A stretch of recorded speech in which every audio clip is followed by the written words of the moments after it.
welcome back sa aking hamstery. Mini hamstery natin guys, no? Welcome mga keepers dito sa video na aking ipapakita. Meron ako ditong tricolor na Syrian. So itong Syrian na to guys, nag-iisa siya. Nag-iisa lamang na lumabas na Syrian sa ating mga hamster. Yung naging kapatid niya kasi guys, mga banded na yung lumabas. So dito may kapatid siya, nandito sa unahan, yung kapatid niyang banded. Ito nga pala guys yung mga ginagawa kong mga vintage. So para sa akin lang din naman to. Kung sino magpapagawa ng customize, gagawa ko sila ng customize na vintage. Depende rin na rin kasi sa price yun kung paano yung ipapagawa nila. Kasi more on yung iba kasi gusto nila acrylic. Kung gusto nilang acrylic yung front niya at nakikita nila yung hamster nila, kukuha tayo ng bibili tayo ng mga gagawin nating vintage na clear. Tapos lalagyan natin ng acrylic. Ayun sila. Meron ako ditong banded at saka yung tortoiseshell na female.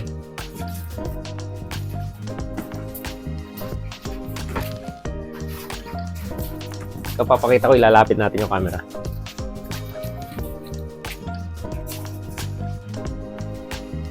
Meron tayong dito guys, tortoiseshell na Syrian. Ayun yung mga Syrian ko. Ito yung banded, ito yung male.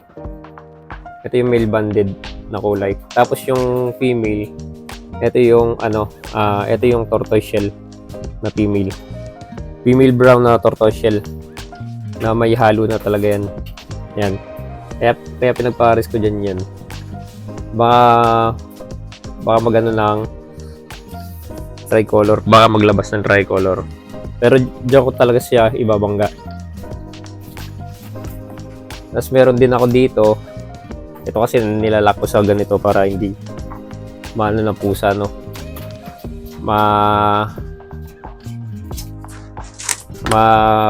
Bukas ng pusa. Ayan. Female to. Tortoiseshell din. Buntis na. Binangga ko rin sa puti. O titignan natin yung magiging kakalabasan niya. Ito naman yung tricolor ko na Syrian.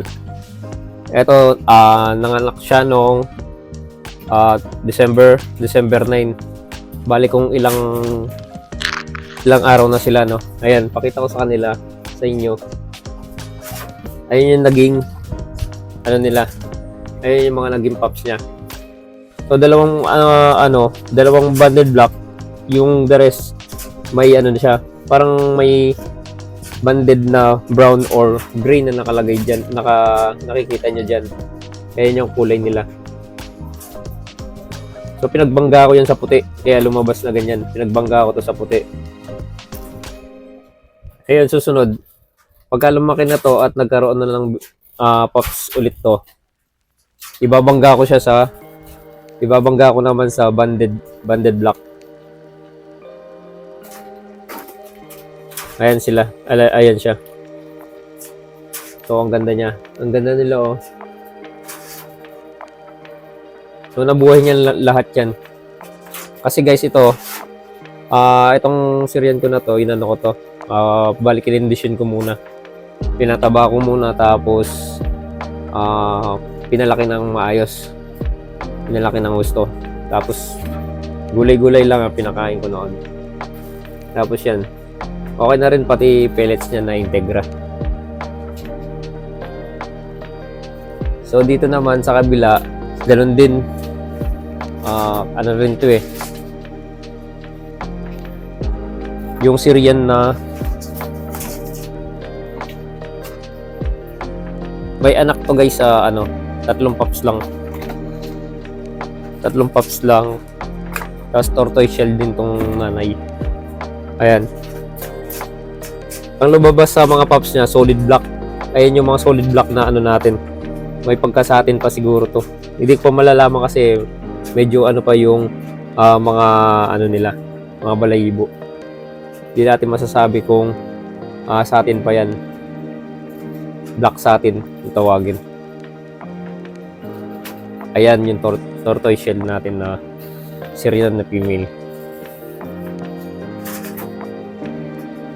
Ayan. Maganda na yung lumabas sa kanilang mga pups. So, papalakihin ko itong mga to. Gagawin ko rin silang breeder. Ito yung banded black din. Ito mga breeder ko na kasi to kaya hindi ko sila ina-out. Tapos ayan yung mga setup ko. Yung mga setup ko na hamsteran, ganyan lang. So, marami pa akong gagawin dito. Dito kasi wala na yung iba nating sa mga aquarium. Wala na yung mga iba nating mga Syrian dito.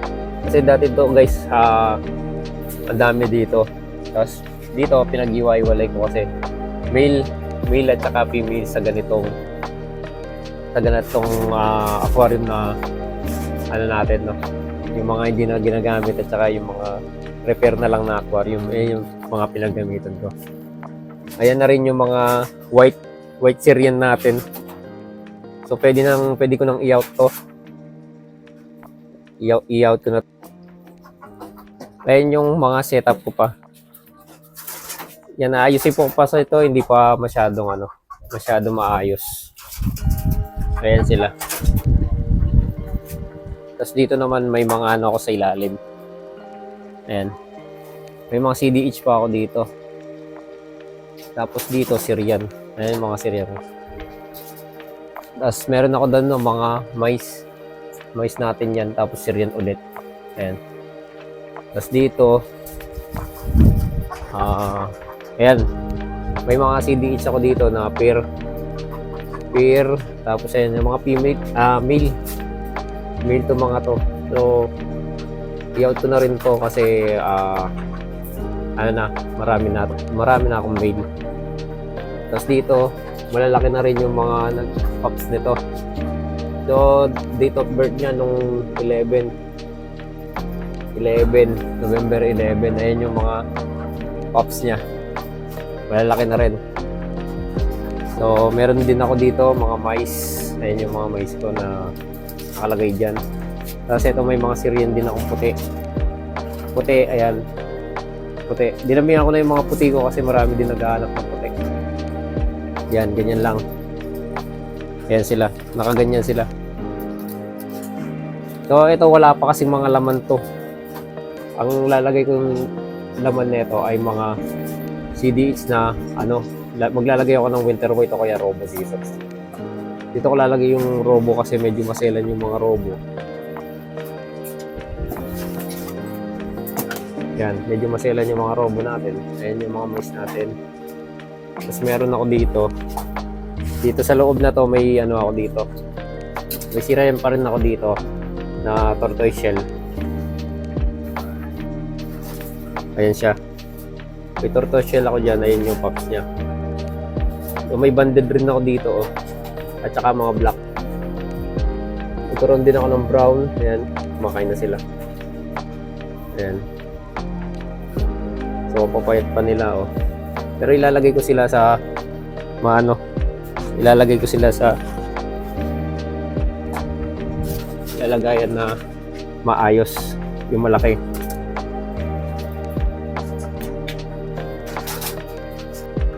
So simula dito hanggang doon. Ayan.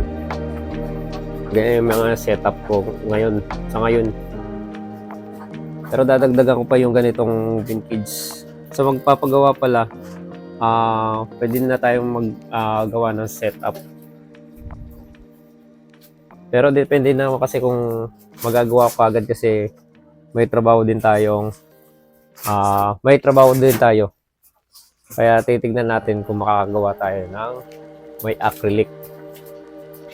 Dito meron akong ayan yung mga natin, no. Yung mga rex natin ito. Yan, ayan yung mga rex natin. Yan. Tapos meron ito yung big eye. Big Eye. Medyo mga rare yung lalagay ko kasi dun sa may ano na yun. Dun sa may kahoy na yan. Kahoy na gawa na akong cage. So dito, ayan, mga Big Eye kasi yung mga nandito. Mga Big Eye. Ito mga Syrian na rin to. Or out na rin to. Ito, buntis na. Buntis na. Pinag-pair ko sila. White ito. Syrian White. Red Eye na flesh ear. Ayan yung flesh ear na tawagin. Flesh ear na yung tenga niya ay hindi siya itim. Meron tayong puti dito na maitim yung tenga. Ayan yung Syrian natin na maitim na tenga. Black ear tawagin dyan. White Syrian, Red Eye, Black ear. Ayan. Ayan sila. Kaya mabenta yung mga puti natin. Puting Syrian. Kasi marami naghahanap. Ito, buntis na rin to. Ayan, buntis na rin. Oh. Kitang-kita na. Pwede naman sila mag-community. Sakto silang dadami na di sa ano. Hindi naman nila kakainin yung mga pups. Depende na lang sa magulang ng CDH kung iiwalay ko sila o hindi. Kasi pwede na silang dumami sa iisang lagayan lang. So, ito pa yung isa kong CDH. Nandito yung mga CDH ko. Tasan yung ano ko. Wait lang guys ha. Nahilo na yata kayo. Ito. Kasi yung nakalak din to. Pinupusa kasi yung mga hamster ko. Kaya nilalak ko sila ng ganito na may tornilyo. So kung ito, idea ko lang din kasi to sa mga bin cages. Siyempre gumagawa tayo ng mga DIY. Ayan sila. So wait lang, baka malaglag kayo. Ayan. Ayan sila. Tapos ayun yung mga pups pa niya. Kasi naka-community na to. Nililipat ko rin to guys kasi ano, maiksi lang ay hindi maliwalas yung ano nila, baka mahirapan silang gumalaw dito. Ayan. Kung gaano sila karami. Ayun, nalaglag na yung isa. Sabi ko sa inyo, malikot kayo. Ayan, yan. Tatakpan na natin. Baka malaglag lahat sila. Magalaw na sila eh. Kasi ito yung mais ko, oh. May buntis na rin dito. Kakapanganak lang, buntis na naman. Ayun. Ay, hindi siya buntis. Parang ano lang, busog lang talaga. Ayun yung mga pups niya. Doon sa dulo. Ayan. So ayan, ni-reveal ko na lahat yung mga ano natin, yung mga hamsteran natin. Bali madadagdagan pa lahat yung mga lagayan natin, tapos mga hamster. So susunod na video ko, papakita ko yung iba pang mga hamster natin, no? Kasi hindi ko kasi maayos dahil gawa ng walang humahawak sa aking video. Ito malaki na rin itong mga to. Ayan. Tapos, yung mga nandito, mais. Mais din yung mga nandito. Ito, mais. Mais, nilagyan akong ganyan. DIY lang din yung ginagawa ko. Lagay ng ice cream. Hindi tayo gagastos na napakalaki niyan. Ito lang pinagkagastosan ko. Kasi kailangan nilang maluluwag na vintage. So, sa bibili, nabili ko lang itong 10 piraso, 1K. 1.2 yata yun. 1.2. So, yan. Ganyan na ang aking setup. So, susunod, magpapakita natin ulit yung mga Syrian natin. Mga Syrian natin, no? At yung, ito, abangan natin yung paglaki nila. Gagawin ko sim breeder yung mga yun. Dadamihin natin yung mga banded color. Tapos, o-order ako ng poly white. Mga poly white at saka DS. Kasi wala pa akong mga DS. Papadeliver ko na lang dito. So ayun guys, kung hindi ka pa nakapollow sa aking Facebook account, The Keepers Vlog. Ayan, The Keepers Vlog. Tapos dito sa natin, sa YouTube channel natin, yung Friday Vlogs. Magkaiwalay kasi na pangalan yan, kaya ganun na lang ginawa ko pangalan. para wala lang kasi yun lang nagawa natin pangalan. So ayan, sa muli, sa susunod na ating video, sana mag-follow kayo at like and share nyo na rin guys para tulong na rin sa ating mga nag-aalaga ng mga hamster. So salamat sa suporta. Tapos yun, until my next video, thank you and God bless.